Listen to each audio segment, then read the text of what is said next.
you bring yourself into balance and watch how everything, especially as a leader of a household, right? Or like a leader of a group, of a tribe. Like the best thing you can do, you can't fix those other people. The best way you can fix those other people is by fixing yourself and see what happens, right? When you become more calm, when you become more parasympathetic, watch men, I tell you, like seriously, watch how like your significant other, how things start to just flow cohesively and beautifully when you are calm and collected and there's trust and there's just this unspoken, like, I'm safe for mom.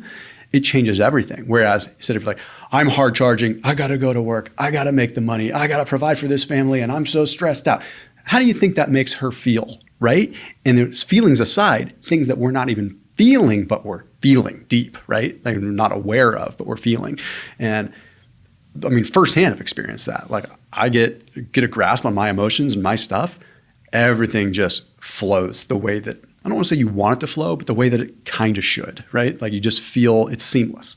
There's deep wisdom there. I have lived that myself, read a lot about it, but more importantly, have experienced personally the entire spectrum of that, right? From totally dysregulated and my energy is making this thing worse to, for some reason, I am able to be present, be the calm center of the hurricane, and help lead things. So I know that very deeply. And that's been a life's work for me to be able to kind of shift the balance towards being over here more than being over here. But I can't, as a board certified psychiatrist, right, who tends to gravitate towards kind of helping and talking to guys who are in professions of great import, whose decisions carry life or death weight.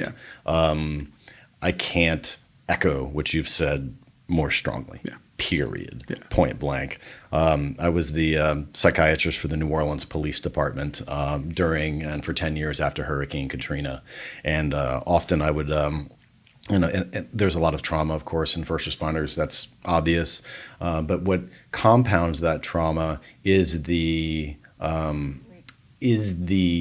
coping mechanisms that are not really coping mechanisms. Drinking a lot of alcohol, disengaging in front of the TV, right? Not really being present